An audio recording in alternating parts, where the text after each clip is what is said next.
Hey heroes, welcome back to How to Be a Hero. I'm Nicholas, your hero coach. Together, through this collection of videos, we'll be looking at how to apply the values of heroism as found through important pieces of literature. Today, we'll be talking about an age-old novel, The Great Gatsby, written by F. Scott Fitzgerald. Now, as always, I encourage you to read the novel, but for those of you who haven't or won't, here's a quick summary, courtesy of SparkNotes.com. Let's jump right into it. The book follows Nick Carraway, a young man from Minnesota, as he moves to New York in the summer of 1922 to learn about the bond business. He rents a house in the West Egg district of Long Island, a wealthy but unfashionable area populated by the new rich, a group who have made their fortunes too recently to have established social connections and who are prone to garish displays of wealth. Nick's next-door neighbor in West Egg is a mysterious man named J. Gatsby, who lives in a gigantic Gothic mansion and throws extravagant parties every Saturday night. Nick is unlike the other inhabitants of West Egg. He was educated at Yale and has social connections in East Egg, a fashionable area of Long Island, home to the established upper class. Nick drives out to East Egg one evening for dinner with his cousin, Daisy Buchanan, and her husband, Tom, an old classmate of Nick's at Yale. Daisy and Tom introduce Nick to Jordan Baker, a beautiful, cynical young woman with whom Nick begins a romantic relationship. Nick also learns a bit about Daisy and Tom's marriage. Jordan tells him that Tom has a lover, Myrtle Wilson, who lives in the Valley of Ashes, a gray industrial jumping ground between West Egg and New York City. Not long after this revelation, Nick travels to New York City with Tom and Myrtle.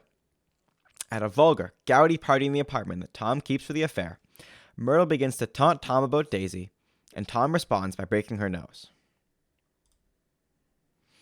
As the summer progresses, Nick eventually garners an invitation to one of Gatsby's legendary parties. He encounters Jordan Baker at the party, and they meet Gatsby himself, a surprisingly young man who affects an English accent, has a remarkable smile, and calls everyone old sport. Gatsby asks to speak with Jordan alone, and through Jordan, Nick later learns more about his mysterious neighbor. Gatsby tells Jordan that he knew Daisy in Louisville in 1917 and is deeply in love with her. He spends many nights staring at the green light at the end of her dock across the bay from his mansion. Gatsby's extravagant lifestyle and wild parties are simply an attempt to impress Daisy. Gatsby now wants Nick to arrange a reunion between himself and Daisy, but he's afraid that Daisy will refuse to see him if she knows that he still loves him. Nick invites Daisy to have tea at his house, without telling her that Gatsby will also be there. After an initially awkward reunion, Gatsby and Daisy re-establish their connection. Their love rekindled, and they began an affair. After a short time, Tom grows increasingly suspicious of his wife's relationship with Gatsby. At a luncheon at the Buchanan's house, Gatsby stares at Daisy with such undisguised passion that Tom realizes that Gatsby's in love with her. Though Tom himself is involved in an extramarital affair, he is deeply outraged by the thought that his wife could be unfaithful to him. I know, pretty hypocritical. He forces the group to drive to New York City, where he confronts Gatsby in a suite at the Plaza Hotel. Tom asserts that he and Daisy have a history that Gatsby could never understand, and he announces to his wife that Gatsby is a criminal. His fortune comes from bootlegging alcohol and other illegal activities. Daisy realizes that her allegiance is to Tom, and Tom contemptuously sends her back to East Egg with Gatsby, attempting to prove that Gatsby cannot hurt him. When Nick, Jordan, and Tom drive through the Valley of Ashes, however, they discover that Gatsby's car has struck and killed Myrtle, Tom's lover. They rush back to Long Island, where Nick learns from Gatsby that Daisy was driving the car when it struck Myrtle, but that Gatsby intends to take the blame. The next day, Tom tells Myrtle's husband, George, that Gatsby was the driver of the car. George, who is left to the conclusion that the driver of the car that killed Myrtle must also have been her lover, finds Gatsby in the pool at his mansion, and then shoots him dead, and then fatally shoots himself. Nick stages a small funeral for Gatsby, ends his relationship with Jordan, and moves back to the Midwest to escape the disgust he feels for the people surrounding Gatsby's life, and for the emptiness and moral decay of life amongst the wealthy on the East Coast. Nick reflects that just as Gatsby's dream of Daisy was corrupted by money and dishonesty, the American dream of happiness and individualism has disintegrated into the mere pursuit of wealth.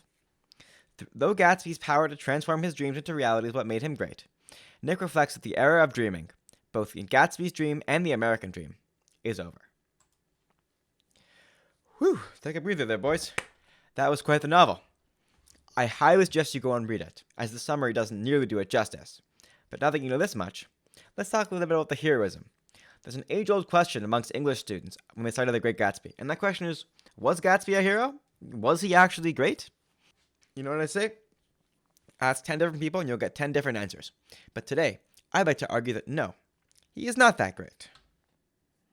Gatsby dreams the biggest of them all, so naturally, the catastrophic failure of these dreams produces the largest explosion.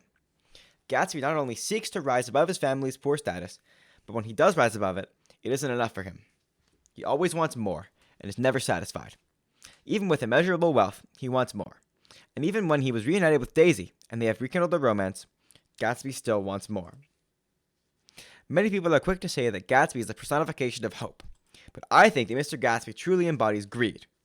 Initially, he is striving for more wealth and achieves it. Then, unsatisfied with it, he strives for Daisy and gets her, albeit in secret. Then, having her in this secret world becomes not enough. So in all this action-taking and hopefulness, if we take a step back to get a better look, we see that Gatsby is really just a greedy bastard.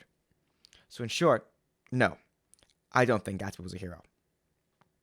However, all that being said, I don't think Gatsby is a total loser either.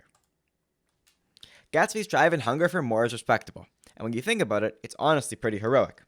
When you want something that badly, and you'll do just about anything to get it, that level of dedication is heroic. Like his fortune, for instance. He worked ridiculously hard in order to achieve this level of richness and rise above his family's poor status. And if we look at him and Daisy, we know he tried relentlessly to get with her. And after all of his drive and perseverance, he ended up with her, if only for a short time. And it's this sense of persistence and drive that makes me say, you know what? I think I can kind of see how people make him out to be a hero. However, be sure to not be like Gatsby in the sense that this drive consumes you and that you'll never be satisfied. And that's Gatsby. Remember, don't get too crazy, but some drive is very good. As always, I've been Nicholas, your hero coach, and I'll see you in the next one. Bye-bye.